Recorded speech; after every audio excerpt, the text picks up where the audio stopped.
example 4, same issues. We got fractions and decimals. Looking at the fraction problem, the least common denominator is going to be 12. So if I multiply by 12, I'm going to get 4 times 2x is 8x. I'm going to get 3 times y is going to be plus 3y. No division here, so 4 times 12 is 48. It'll be negative 48. Dividing equation, most decimal points, the places I have is 2. So times 100 again. Move the 2 over, so 0.5, so it becomes 50x. 2 over becomes minus 5y. And move 2 over, I'm going to get minus 680. And again, if I can see ways to reduce things, I should. The red equation, notice everything divides by 5. All right, so I'm going to keep 8x plus 3y equals negative 48 as is. The red equation, if I divide everything by 5, I'm going to get 10x. We get minus y. And I'm going to get 680 divided by 5, 136. And just like that, I'll go from the original problem, which is pretty ugly looking, into this bottom problem that's pretty straightforward looking, right?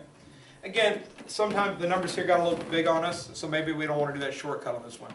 Can we all see that multiplying the bottom equation by 3 will do the trick? 3y negative 3y. So if I multiply this bottom equation times 3, I'm going to get 30x minus 3y is equal to negative 408.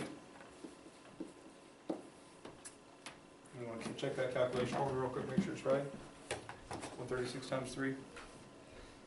Yep. Okay, good. And again, it is negative. So instead of the red equation, I've got the black equation down at the bottom, which has the correct y that I want. So now if I add the equations, 8 plus 38 makes 38x.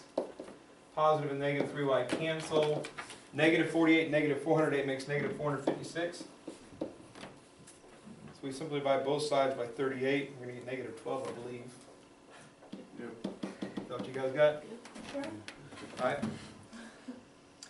Once I know what x equals again, once I know x, I'm going to find y going back to any equation I want. I like the blue equation again, so I'm going to change this x to a negative 12. So 8 times negative 12 plus 3y is equal to negative 48, which means that negative 96 plus 3y is equal to negative 48. Move the 96 over, we get 3y is equal to 48. That's not right. 96. 48. Then we divide both sides by 3, we get y is equal to positive 16. So, ordered pair, final answer, x is negative 12, y is positive 16. The 2 example problems came out to nice integer answers. I think most of the time they make these come out to nice integer answers. Their goal is to have you practice the skills and get friendly answers. An occasional one might come out with some decimal or fraction answers. I prefer fractions. But I'd say most of the time expect them to be integers on these.